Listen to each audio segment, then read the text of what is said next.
السلام علیکم دوستوں، آج کی اس ویڈیو میں آپ سماعت فرمائیں گے اخفاء حقیقی کا قاعدہ۔ اس سے پہلے نوٹ کے طور پر اخفاء کی حقیقت کیا ہوتی ہے اور کون کون سے قاعدے ایسے ہیں جو تنوین اور نون ساکن کے کہلاتے ہیں، اس کی تفصیل مفصل طریقے سے آپ حضرت کی زبان سماعت فرمائیں گے۔ آئیے سن لیتے ہیں اخفاء حقیقی کا قاعدہ اور کچھ نکاتی باتیں۔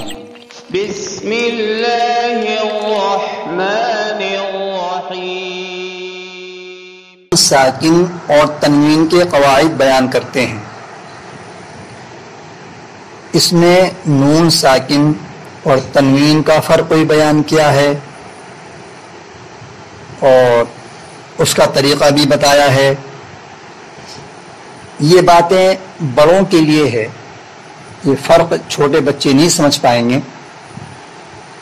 بڑے بچوں کو، جو سمجھدار بچے ہوں یا اساتذہ جو تدریب المعلمین کے شعبے میں کام کرنا چاہتے ہیں، کر رہے ہوں، ان لوگوں کو یہ بات سمجھائی جائے۔ فرق در نون ساکن یا نون تنوین۔ نون ساکن یا نون تنوین کی آواز ایک ہی ہوتی ہے۔ نون تنوین اصل میں نون ساکن کا مخفف ہے، جو کہ دو زبر، دو زیر، دو پیش کی شکل میں حرف پر لکھا ہوتا ہے اور اس حرف کی ادائیگی کے ساتھ ہی ادا ہو جاتا ہے، جیسے میم دو زبر من، میم نون زبر من، میم دو زیر من، میم نون زیر من، میم دو پیش من، میم نون پیش من۔ یہ جو من، من، من کی مثالیں دی ہیں، ان کو ہیجے کرا کر ہی بتانا پڑے گا۔ اگر خالی من من کہہ دیا تو بچہ یا کوئی نہیں سمجھ پائے گا بڑا کہ بھائی فرق کیا ہوا۔ تو اس لیے تنوین میم دو زبر من، پھر میم نون زبر من۔ دیکھیے، دیکھنے کے اعتبار سے تو دونوں کی شکل الگ ہیں، لیکن ادائیگی کے اعتبار سے دونوں کی آواز ایک ہی ہے۔ کبھی کبھی بچوں کے ذہن میں بات بٹھانے کے لیے آپ رواں پڑھیے، من، بچہ ہیجے کرے میم دو زبر من، آپ کہیں میں نے میم دو زبر من کی ہیجے نہیں کی، بلکہ میں نے میم نون زبر من کی ہیجے کی ہے۔ اب بچہ پھر آپ کے سامنے کہے گا میم نون زبر من، اب آپ کہیں کہ میں نے میم نون زبر من کی ہیجے نہیں کی، بلکہ میں نے تو میم دو زبر من کی ہیجے کی ہے۔ تو اب بچہ اس میں گھوم جائے گا، سوچے گا کہ میں تنوین کی ہیجے کرتا ہوں تو استاد محترم نون ساکن کو کہہ دیتے ہیں، اور میں نون ساکن کی ہیجے کرتا ہوں تو استاد محترم تنوین کی ہیجے وہ کہہ دیتے ہیں۔ تو اس سے وہ فرق اس بچے کی سمجھ میں آ جائے گا۔ کچھ دیر وہ آگے پیچھے اپنا ذہن دوڑائے گا، پھر بات سمجھ میں آ جائے گی۔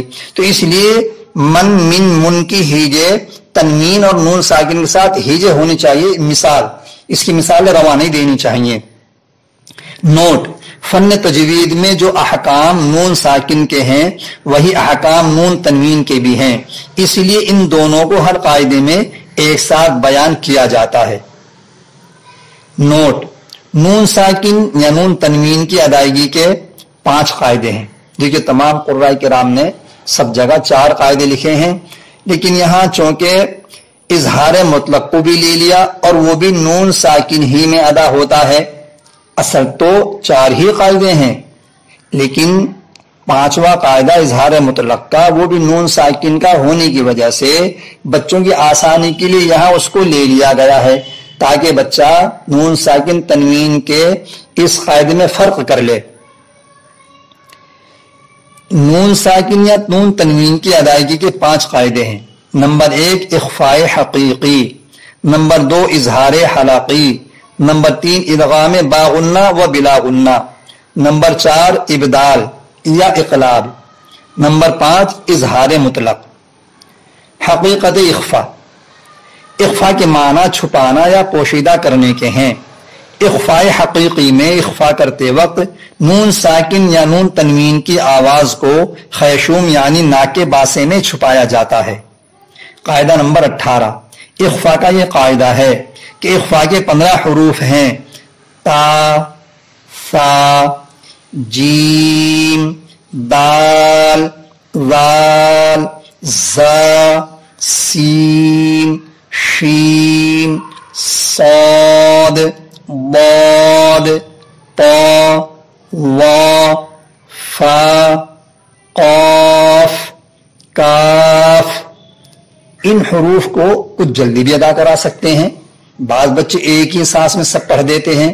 ایک ہی سانس میں اگر پڑھ دیں تو کوئی حرج کی بات نہیں، لیکن ادائیگی صحیح ہونی چاہیے. ایک سانس میں کہلا دے، دو سانس میں کہلا دیں، یا سب کو بالکل علیحدہ علیحدہ کہلائیں. بہرحال ادائیگی صحیح ہونی چاہیے. جب ان 15 حرفوں میں سے کوئی حرف تنوین یا نون ساکن کے بعد آ جائے تو تنوین والا حرف یا نون ساکن ایک الف کے برابر کھینچ کر ناک سے غنہ ہو کر پڑھا جائے گا. جیسے انتا کنتو، اس کو اخفاء باغنہ اور اخفاء حقیقی کہتے ہیں. بچوں کو یہ قاعدہ رٹانے کے بعد اب اس کو اخفاء کا طریقہ بھی بتائیں، اخفاء کرنے کا، کہ ناک میں آواز کیسے گنگنائے گی. نون مشدد اور نون مخفا کا طریقہ بھی الگ الگ بچوں کو سمجھا دیں کہ نون مشدد میں زبان اپنے مخرج پر لگے گی اور یہاں زبان اخفاء میں کسی جگہ نہیں ٹکرائے گی، معلق فضا میں رہے گی. جیسے آدمی کہتا ہے پنکھا، سانس. سانس کہنے میں زبان نہ تالو سے، نہ جڑوں داڑھوں سے، نہ دانتوں نیچے اوپر سے، نہ کہیں نہیں ٹکرا رہی، کہیں نہیں لگ رہی ہے، بلکہ بیچ میں ٹھہری ہوئی ہے، رکی ہوئی ہے. تو اس طریقے سے سانس جیسے کہنے کی سانس کہا جا رہا ہے اور اس میں زبان کہیں نہیں ٹکرا رہی اور ناک میں آواز پہنچ رہی ہے. اسی طریقے سے اخفاء کی ادائیگی بھی بچوں کو کرنا سکھائیں.